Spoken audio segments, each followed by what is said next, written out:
Terima kasih saudara Anda masih bersama kami di Sapa Ambon. Pak Amin, Bang Ferry kita lanjut lagi nih.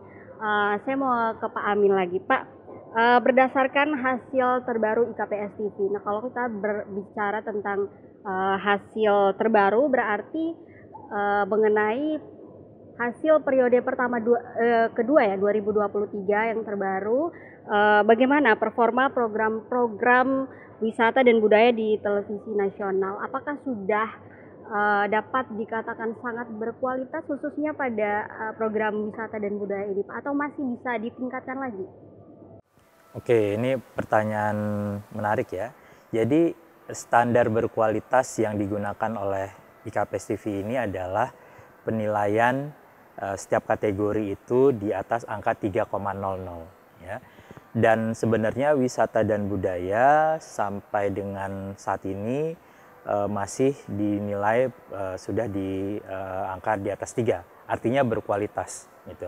Tetapi memang terjadi fluktuasi juga gitu ya, dialami oleh kategori ini dari tahun ke tahun ya, dan terakhir angka indeksnya itu mencapai di angka yang terbaru ya 3,13 ya.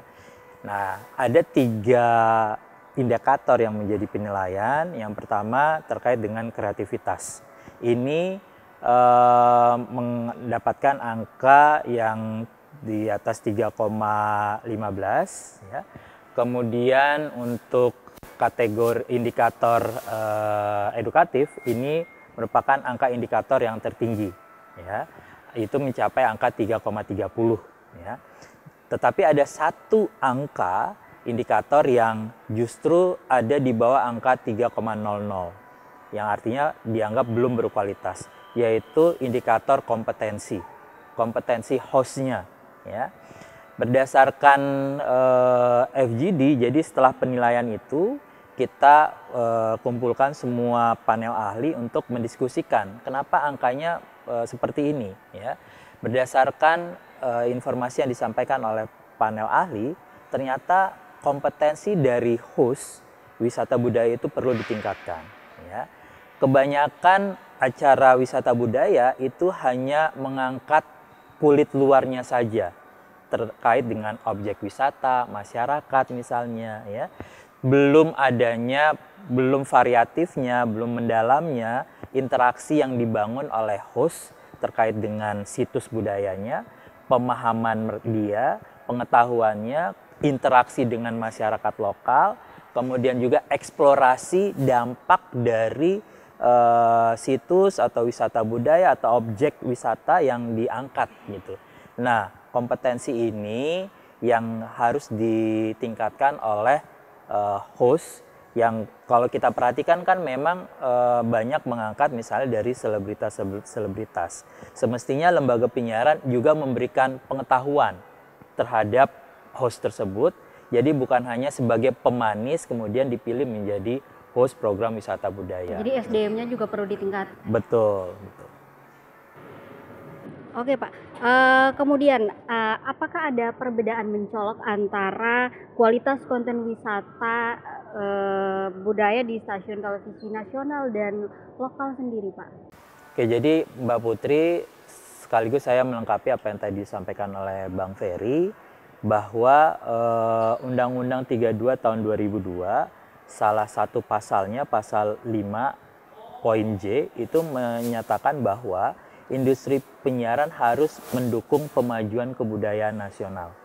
Nah, untuk menerjemahkan pasal tersebut, maka di dalam rambu-rambu yang dimiliki oleh Komisi Penyiaran Indonesia yang disebut dengan Pedoman Perilaku Penyiaran, itu ada aturan-aturan teknisnya, yaitu tadi yang disebutkan bahwa di dalam pasal 42 menyatakan lembaga penyiaran yang ada di dalam sistem stasiun jaringan SSJ wajib menyiarkan 10% konten lokal ya.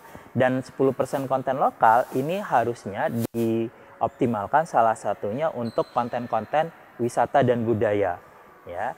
Dan berdasarkan pantauan dari Komisi Penyiaran Indonesia, konten-konten tersebut masih semestinya ditingkatkan lagi gitu ya. Karena itu tentu bisa menjadi sarana promosi juga buat daerah tertentu, misalnya Maluku, untuk bisa lebih dikenal. Tetapi ada juga yang temuan yang kami peroleh, ternyata nih teman-teman lembaga penyiaran menyiarkan konten lokalnya itu di jam-jam hantu misalnya, termasuk wisata budaya. Iya, misalnya jam 12 malam, jam 3 subuh gitu ya. Sehingga akhirnya capek-capek aja memproduksi konten wisata budaya tapi nggak ada yang nonton gitu ya. Nah, kalau misalnya dilihat dari substansi konten wisata budaya, kami meyakini kayak misalnya Maluku itu memiliki sumber daya pariwisata, budaya yang luar biasa kaya gitu ya, yang tidak akan habis untuk dieksplorasi. Nah, itu yang menjadi tantangan dan materi yang selalu kami sampaikan kepada teman-teman lembaga penyiaran untuk bisa menjalankan kewajiban dalam salah satunya memajukan kebudayaan nasional tadi. Oke, kita ke Bang Ferry lagi, Bang. Dari hasil penilaian IKPS TV di daerah Maluku nih, program siaran televisi seperti apa yang dianggap paling berhasil dan dalam mengangkat tema wisata dan budaya? Baik, terima kasih. Memang secara umum konten lokal itu kita selalu mengingatkan ke teman-teman lembaga penyiaran bahwa dari berbagai isu-isu di lokal ternyata ada konten-konten lokal juga yang dinilai masih diputar berulang-ulang gitu. Itu kendalanya misalnya dari segi anggaran yang selalu disampaikan oleh teman-teman lembaga penyiaran. Itu yang kami dapat dari teman-teman lembaga penyiaran. Tapi juga yang harus kita mengapresiasi teman-teman lembaga penyiaran, termasuk salah satunya Kompas gitu, yang salah satu programnya yaitu Jalur Rempah, dan Kompas yang selalu konsistensi dengan news, juga soal talk show yang bicara soal wisata kuliner, soal wisata alam, yang menurut kami itu kalau dimaksimalkan dengan baik, memang di satu sisi kami menyadari bahwa konten lokal itu harus lebih inovatif, harus lebih terbuka lagi lah begitu. Sebab Maluku ini juga kaya dengan konten-konten kreator yang kalau dibuka ruang, kelihatannya banyak angel yang bisa kita temukan untuk membangun Maluku dari segi wisata dan budaya. Sebab sebagai orang Maluku sebenarnya saya juga bersyukur dan hidup di bumi Maluku ini. Sebab kita kaya dengan wisata dan budaya. Kita punya 56 bahasa daerah. Kita punya 1.300-an pulau. Yang kalau dihitung wisata alamnya itu pasti tidak mampu untuk dijangkau. Dan karena itu kita bersyukur misalnya dengan Pesona Indonesia, yang dengan program-programnya juga bisa membangkitkan teman-teman orang masyarakat di pedesaan untuk sama-sama bergotong royong memperbaiki desanya, memperindah pantainya, dan itu yang belum disentuh oleh lembaga penyiaran. Jadi dari sekian banyak yang sudah disentuh oleh lembaga penyiaran, menurut KPD Maluku ada banyak juga yang belum disentuh. Dan kalau itu disentuh semuanya, saya kira selain kita menjual Maluku keluar soal wisata dan budayanya, tapi dari segi pemberdayaan, dari segi ekonomi juga bisa meningkat. Dan itu yang kami berharap. Dan kalau misalnya ditanya soal konten-konten yang dianggap berkualitas, sejauh ini sih teman-teman di lembaga penyiaran itu sudah maksimal, sudah berkualitas, dan itu banyak yang tonton juga. Tapi ada juga masyarakat yang minta jangan itu-itu saja begitu. Sebab bulan ini misalnya nonton di Pulau Buru, bulan depannya masih nonton di Pulau Buru. Ya harus diupdate juga. Itu yang selalu diingatkan oleh KPD dari setiap turun ke lembaga penyiaran, kami ingatkan itu.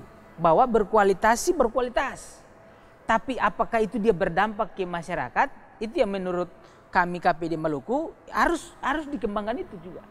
Sebab tugas kita KPD selain memastikan masyarakat mendapatkan informasi, tapi juga masyarakat harus bertumbuh.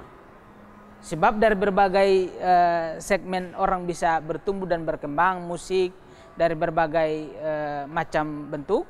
Tapi kami yakin kalau dari segi penyiaran kalau dimaksimalkan dengan baik, saya yakin sungguh tuh Pak. Saya yakin sungguh masyarakat Maluku bisa lebih dikenal lah. Karena kalau dikenal dulu, baru kita bisa bermimpi yang banyak. Dikenal, orang bisa banyak datang ke Maluku, dari situ orang masyarakat bisa hidup, jual belinya lebih meningkat, dan ada banyak dampaknya. Karena itu memang yang terus kami dorong supaya kalau di tahun 2022 itu ada program siaran yang diapresiasi oleh KPI. Dan itu kami juga KPD Maluku mengapresiasi itu, bahwa luar biasa dari begitu banyak ruang dan dinamika yang dibangun antara KPD Maluku dengan lembaga penyiaran, ada juga program-program siaran yang bisa tembus sampai ke tingkat nasional. Dan itu membanggakan bagi kami. Dan menurut kami, kalau itu dilakukan dengan sungguh-sungguh dan dilakukan dengan serius oleh lembaga penyiaran, kami yakin ke depan bukan hanya 1 dan 2, bisa bahkan lebih dari 10 gitu, yang bisa tembus sampai ke tingkat nasional. Begitu kira-kira Kak Putri. Bang Ferry. Saudara, usai pariwara kami masih akan kembali membahas mengenai hasil indeks kualitas program siaran televisi pada program wisata dan juga budaya. Tetaplah di Sapa Ambon.